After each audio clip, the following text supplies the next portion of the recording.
yayaba na ng ating mga siling pahaba mga kahabi.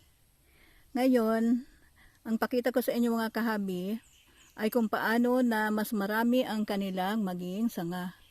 Kailangang putulin natin itong kanyang talbos. Yan. Yan, ganito mga kahabi para mas marami silang ayan. Mas maraming sanga. Putulin natin.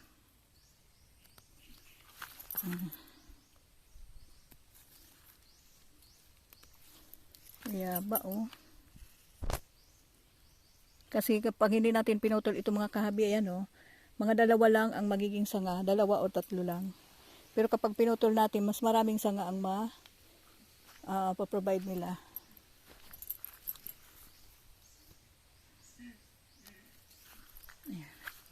Yaba oh.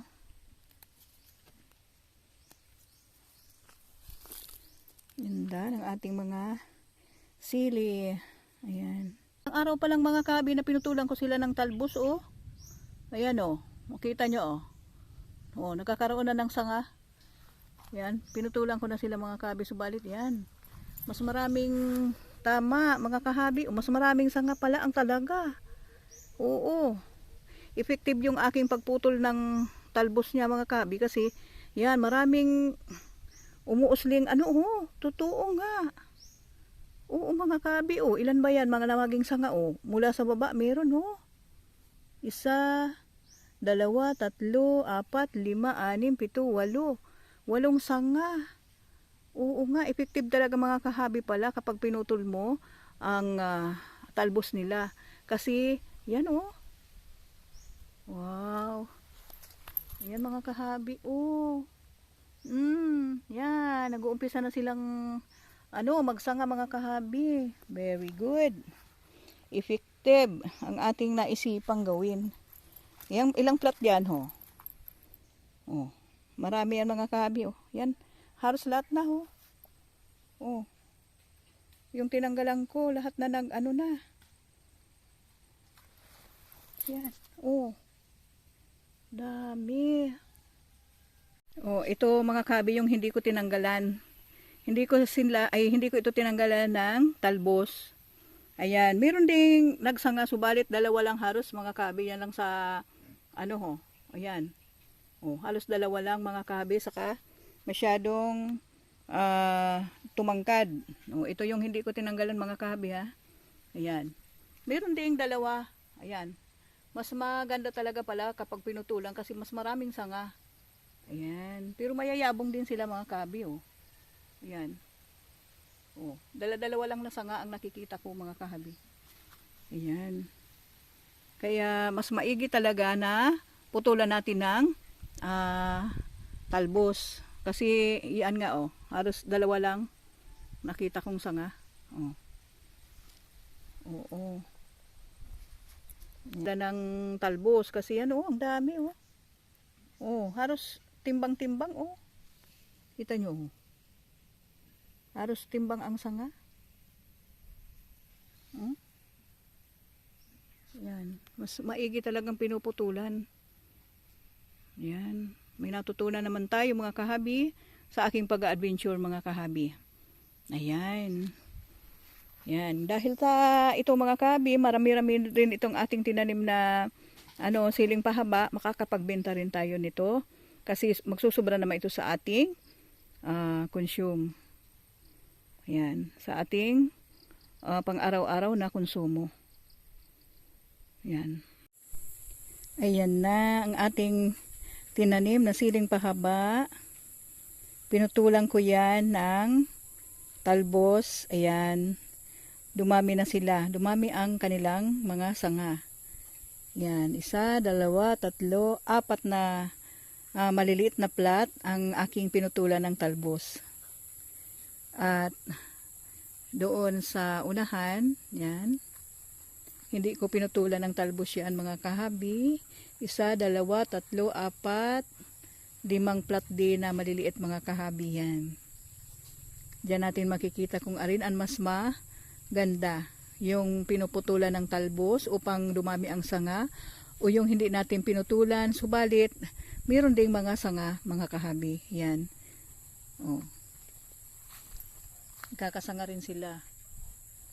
Subalit, yan, tumatangkad mga kahabi. Ayan. At itong ating mga pipino na patuloy pa rin namumunga kahit matatanda na ang kanilang baging. Ayan. At ito mga kahabi sa wakas, ang aking hindi nabubuahang kalabasa mga kahabi ngayon ay nagpapakita na ng, yan, nagpapakita na siya na nabubuahan na sila mga kahabi. Yan ang aking kalabasa. Yan. Asa na ba? Yan. Oh. Diba? Yun. Ayan. Oh, andun pa oh. Ay, salamat sa Diyos kasi parang ito na, makakatikim na tayo mga kahabi ng kung gaano kasarap itong ating kalabasa. Yan, oh yan, lumalaki na sila. Kasi kung sabi kong mabubuo natin ng mga kahabi kasi lumaki na nga sila. Kung hindi sila talaga lalaki, ay diyan pa lang, bukol pa lang sila mga kahabi ng kaunti, ay yan, nagyayelo na sila at nahuhulog sa lupa. Ayan. Wow. Oh, meron pa ho. Ayan. Nagpakita rin. Ayan, meron pa dito. Oh. Dami mga kahabi. Ilang araw hindi tayo nagbisita kasi nga sabi ng asawa ko panay daw ako video kaya hindi na buuuhan yung ating kalabasa kasi panay daw ako video ng video. Di hinayaan ko lang mga kahabi. Ngayon yan. Buti na lang at nagpakita rin. Yan. Oh. Sana lahat na sila mabuo mga kahabi. Yun, meron pa dun ho. Ayan. Oh, yan. Ay, ito pa. Ayan. Ba? Dami na mabubuo mga kahabi ha. Isa, dalawa. Yan. Tatlo. Apat. Lima.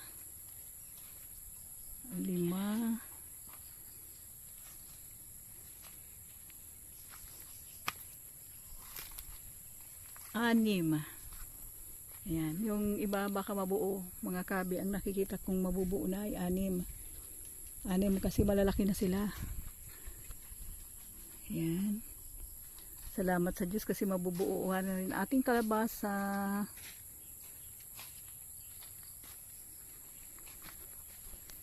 Ito na ang pinakamalaki. Ay, meron na tayong anim na mabubuong kalabasa. Ayan, pangpito yata ito ho. Ayan.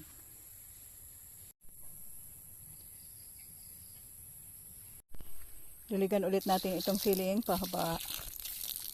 Malapit na itong mamunga mga kahabi. Ayan. Kapag nagbulaklak na siya, lumabas na ang bulaklak, ayan, sigurado mamumunga na ito.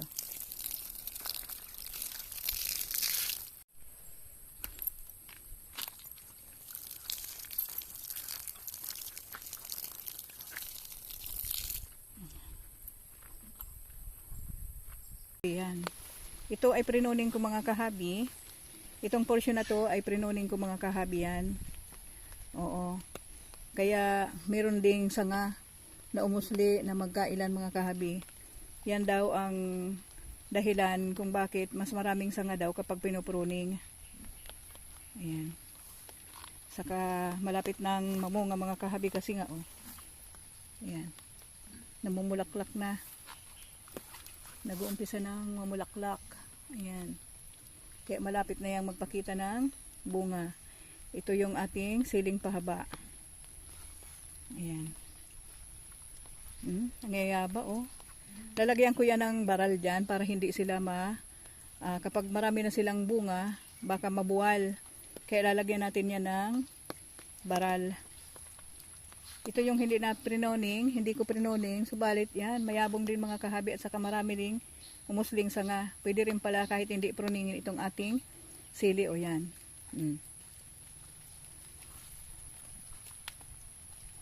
Malapit na itong magpakita ng bunga.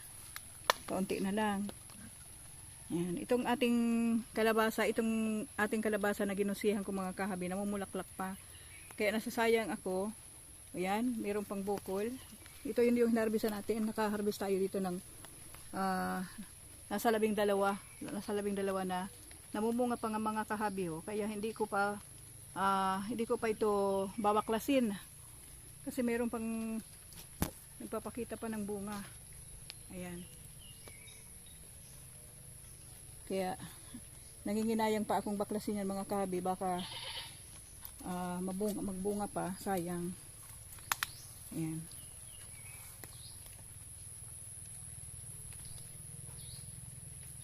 Ilang puno lang yan? 5 puno lang yan mga kahabi, or 4? 4 na puno lang. 1, 2, 3, 4. 4 na puno lang yan ng kalabasa. Ayan. Okay. Ayan. Gandang pagmasdan ang ating mga tinanim mga kahabi. Oo. Ayan. Lilinisan ko yan sa palibot. Kasi marami pa akong itatanim ng mga buto. Yan palibot ng ating manukan. Yan. Wala nang manok diyan mga kahabi. Nalis na namin kasi maraming ang nanidistroso dito.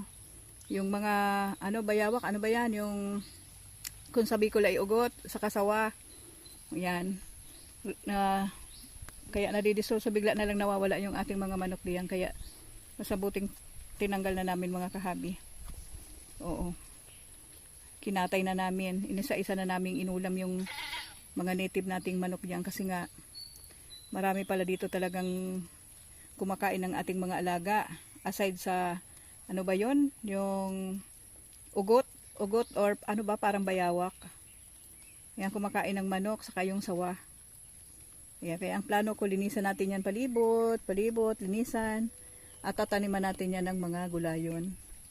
Yung mga ganito lang, yung madali mo lang ang nakatindig lang lahat. Hindi, ayoko nung kamote.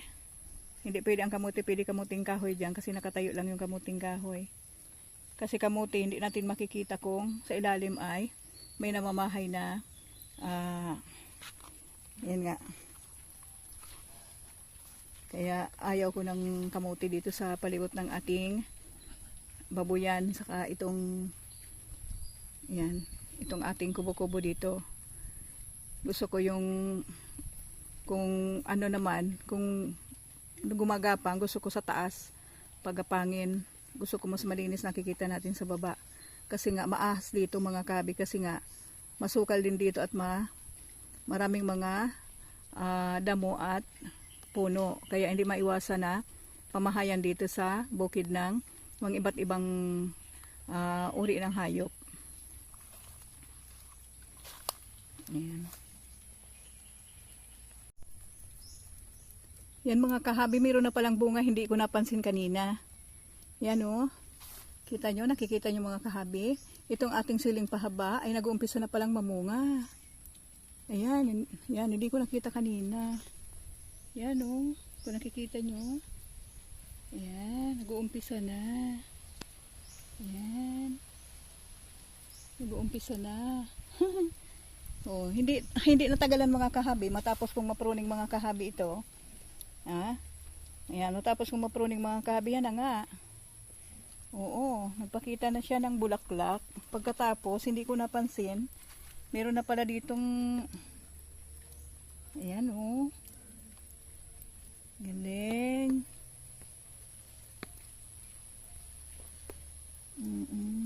Hindi ko napansin. Nag-umpisa na pala itong mamunga. Ayan.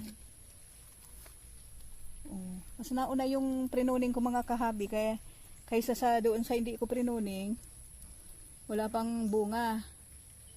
Itong prinuning ko, ito pala ang naunang namunga. Mamumunga itong nauna nating prinuning ko ito. Ayan. Pagkatapos mo pruning, yan na nga. Oh, pakita na ng bunga. Okay mga kahabi, narito tayo sa aking taniman ng mga sili. Ayan. Pakita ko sa inyo mga kahabi, nag-uumpisa na siyang mamunga. Ayan. Ito yung ating prinuning mga kahabi, na unang mamunga yung ating prinuning. Ayan o. Meron na. Ayan. Nag-uumpisa ng mamunga itong ating prinuning na siling pahaba. Yan, yung iba wala pa. Yan. Ilan pala na puno ang mayroong bunga. Yayaba mga kahabi oh. Ito yung hindi nating prinuning mga kahabi, mayayabong din pero wala pa akong nakitang umuusling mga bunga, wala pa. Ayan. Okay.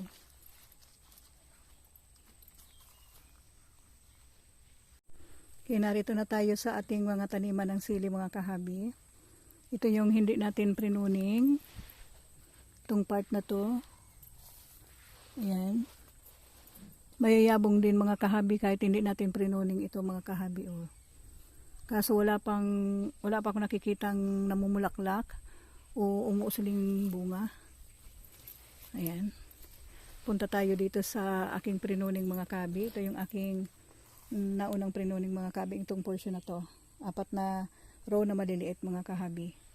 Ayan, at dito na ako nakakita ng namulaklak at mayroon ng umusling mga bunga. Ayan.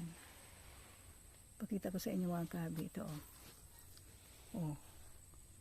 Diba? Marami ng umuusling bunga. Ayan, ito yung ating prinuning na unang mamunga mga kahabi. Yung iba wala pa. Ayan. Ito isa pa lang. Ayan, itong row na ito, mga kaabi, ito yung ating prinuning. Ayan. Kaunting oras na lang mga kahabi at ayan, medyo madulas ang lupa. Ayan. Ito yung ating prinuning mga kahabi na unang mamunga. Ayan, meron ng alin baga pwedeng gusina dito. Ayan. Ito lang ang medyo may bunga na mga kahabi. Oh. Kuha tayo ng 2. Ayan, medyo okay na ito mga kahabi. Yan. 2 lang gusi natin. Ang iingay ng aking mga alaga. Ayan. Okay. Nagusi ako ng 2 mga kahabi. Ayan. 3 puno na pala ang may bunga. Yan, mayroong isa. Yan, kapag lahat na bunga yan mga kahabi, yan. Dami, makakapagbenta tayo, hindi natin kakayanin ng bubungahin yan kasi marami yan mga kahabi. Oh. Sige mga kahabi, ang iingay na ng aking mga alaga dito. Yan. Thank you for watching everyone.